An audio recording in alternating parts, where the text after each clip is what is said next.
about to see the world with new eyes.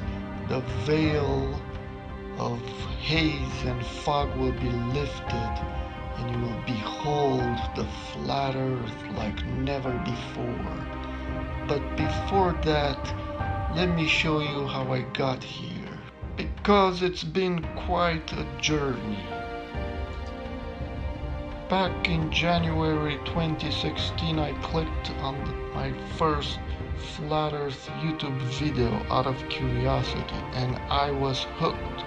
I bought a camera and headed to the beach. This was my first photo that got me thinking. I took pictures of distant islands from Santa Barbara and started doing calculations based on known reference points to see if they appear at the correct elevation. I've done a lot of imaging of oil rigs to see if the curvature of the earth hides them at all. Lots of thinking over 2 years. I began to realize I need to see through fog and haze because at the coast it's usually hazy most of the time. I got into infrared photography. This is a 720 nanometer filter for my DSLR camera, and I was impressed.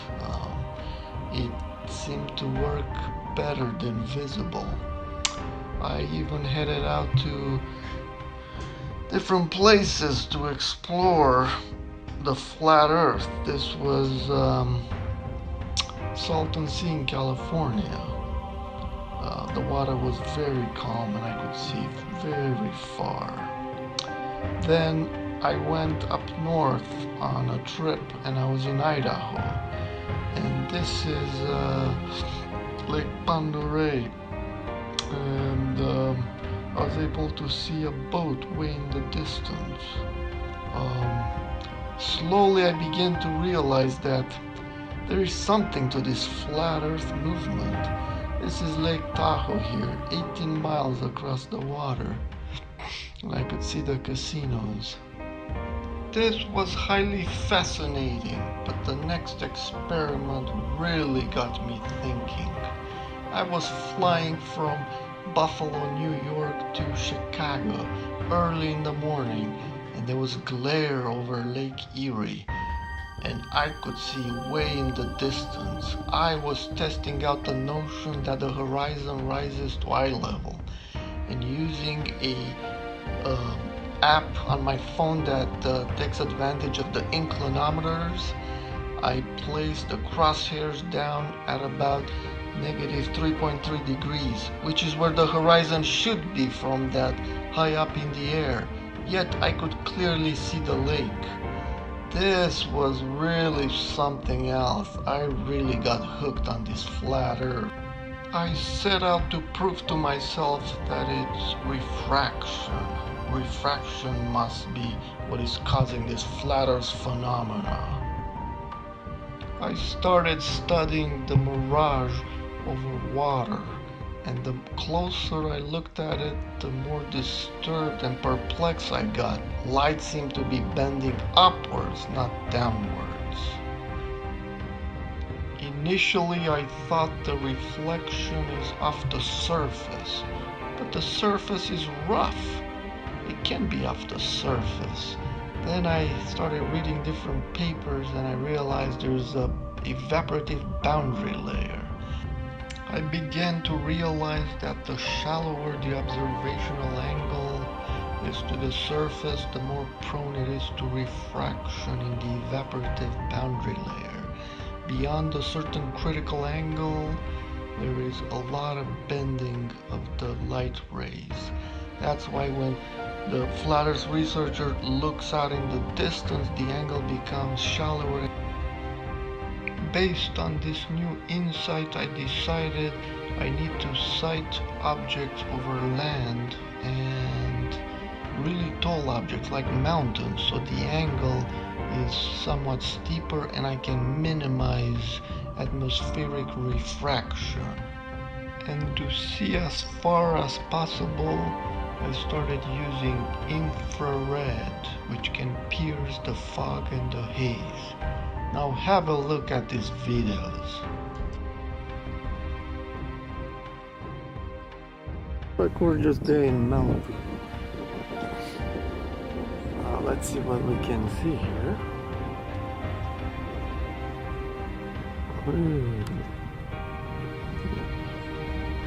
There's a light right there. There's a light. There's Santa Monica.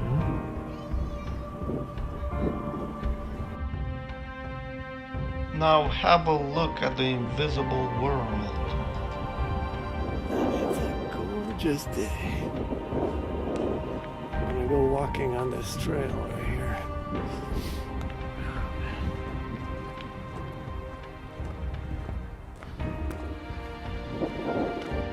Here we go. I'm in position and I'm pointing the way towards LA. And there you have it. That's LA with the San Gorgonio Mountains in the distance, over 100 miles away. Incredible. But wait, there is more. Look at that. That in the distance is the ghostly figure of Mount San Jacinto by Palm Springs, over 117 miles away. I'm panning to the right, and there is another mountain peak that's visible. There you go. That's the LAX control tower to the right. Just incredible. That peak is over 70 miles away. This is just incredible. Look at the difference infrared can make. It can reveal the unseen. The perfect tool for researching the flat earth. Let's have a look at the map to see what we saw. There's 3 lines there, and those are the peaks that we were looking at. Very far away, incredibly far.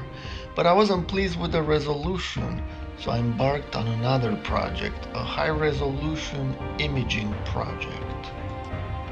I bought a Celestron spotting scope and a monochrome astronomy camera, and I put an infrared filter in front of it, an 850 nanometer infrared filter, and it worked pretty good.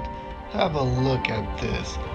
Look how I can zoom in on an area. That area in infrared was 3000 by 2000 pixels, high resolution, and I could zoom in. This was the island visible from Santa Barbara, but soon I went to Malibu again. Have a look.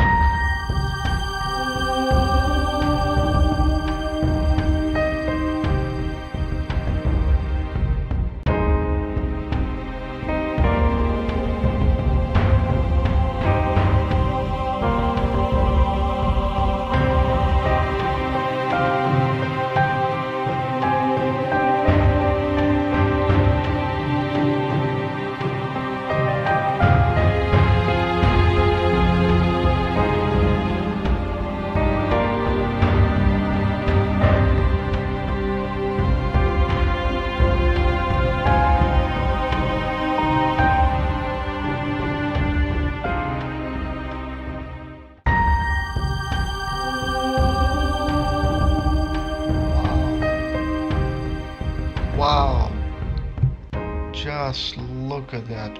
Wow, behold your flat earth, folks. Let that sink in. If this doesn't move you, perhaps math will move you. In the next slide, I'm going to show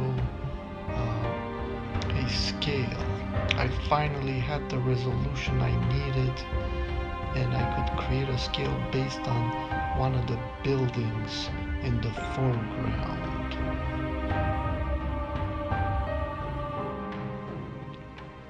So based on the building you see in the foreground 12 miles away, I now had the resolution I needed to see the floors, the different floors, and I averaged a few of them together and I assumed about a 12-foot separation between the floors. And based on that I created the scale in milliradian. And wouldn't you know it, that mountain not only is visible when it shouldn't, but it's showing up at the correct angular elevation. Simply amazing. Now, if the Earth was curved, we shouldn't see Mount San Jacinto, even though it is 10,600 feet high.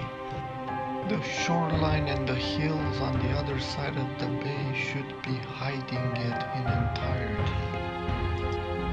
Now if we compare this to the flat surface model, look how simple it is, and it is accurate. We calculate the correct elevation of 17 milliradians. Simply incredible. Now I'm gonna leave you with these images. Just ponder this, folks. This is incredible. That's all I can say. Incredible. Behold your flat Earth, folks. Just incredible. This picture was taken from even farther away. I went to Point Dumay, 122 to the peak. The peaks to the right, 125, and even farther away. Just incredible. The ghostly image of distant mountains, bearing a silent witness that the Earth is flat.